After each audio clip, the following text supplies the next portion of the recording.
রাব্বুল আলামিন মানুষকে কি আমানত দিয়েছেন। পবিত্র কোরআনে রাব্বুল আলামিন ঘোষণা করেছেন, আমি পাহাড় পর্বত আসমান জমিন সবার কাছে আমানত দিলাম, কেহই আমানত গ্রহণ করল না, মানুষ উহা গ্রহণ করেছে। মানুষ কত জালেম, কত বোকা।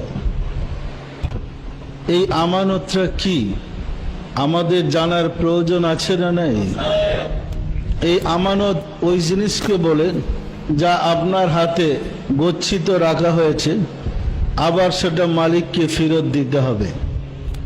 আর যে আমানতের খেয়ানতকারী সেই অপরাধী এবং সেই আল্লাহর শত্রুতে পরিণত হয়।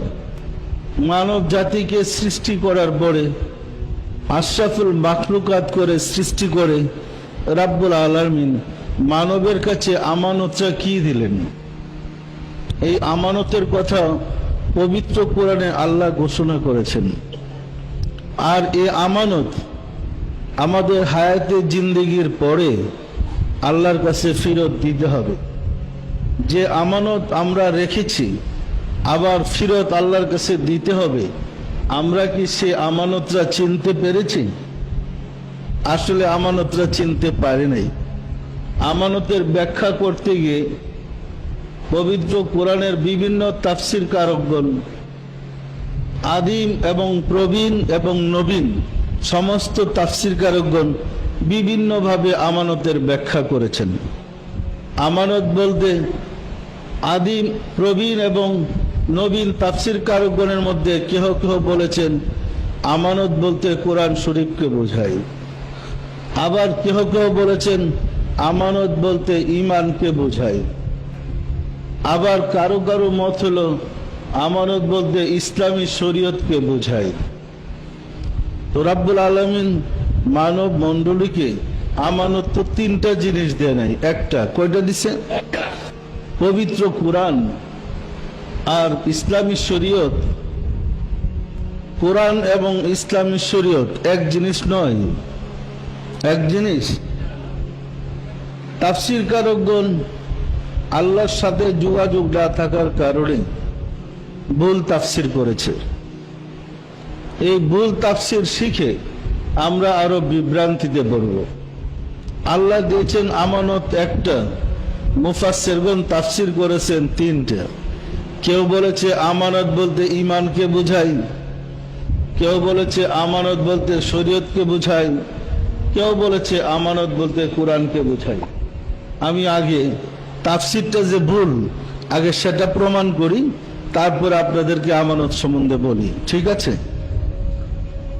আমানত বলতে যদি কোরআন বোঝায়, আমানত দেওয়া হয়েছে আদমের জমানা থেকে মানুষকে সৃষ্টি করার পরই কোরআন অবতীর্ণ হয়েছে হযরত রাসূল পাক সাল্লাল্লাহু আলাইহি ওয়াসাল্লামের উপরে।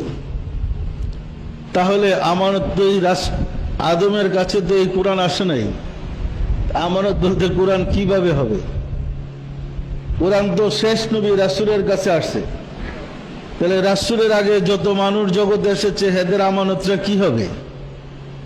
সুতরাং আমানত বলতে কোরআনকে বোঝায় না।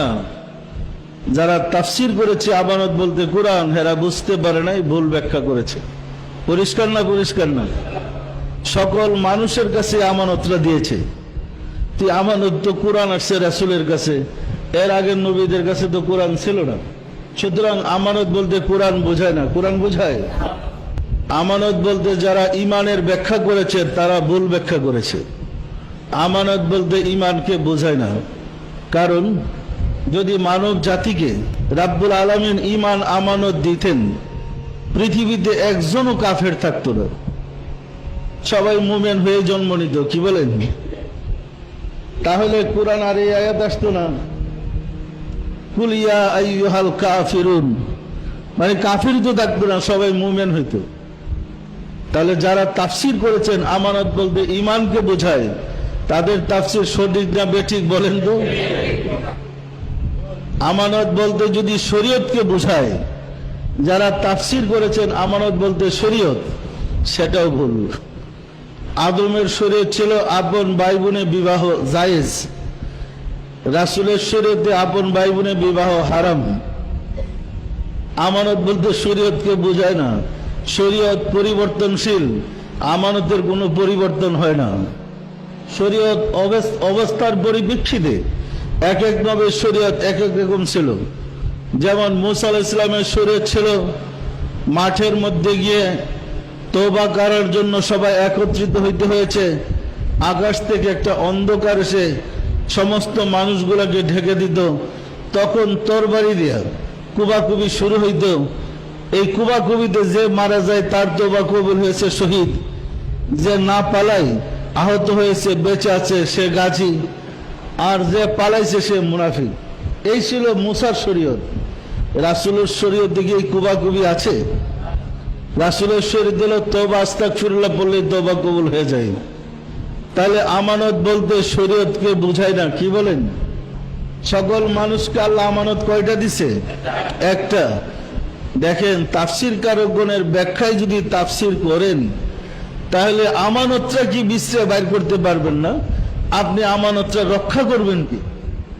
যারাই তাফসীর লিখেছেন হেরাই তো আমানত বুঝে নেই। যে নিজে আমানত চিনে না, বুঝে না, সে আমাকে আমানতের পরিচয় করাই দিবেন কিভাবে?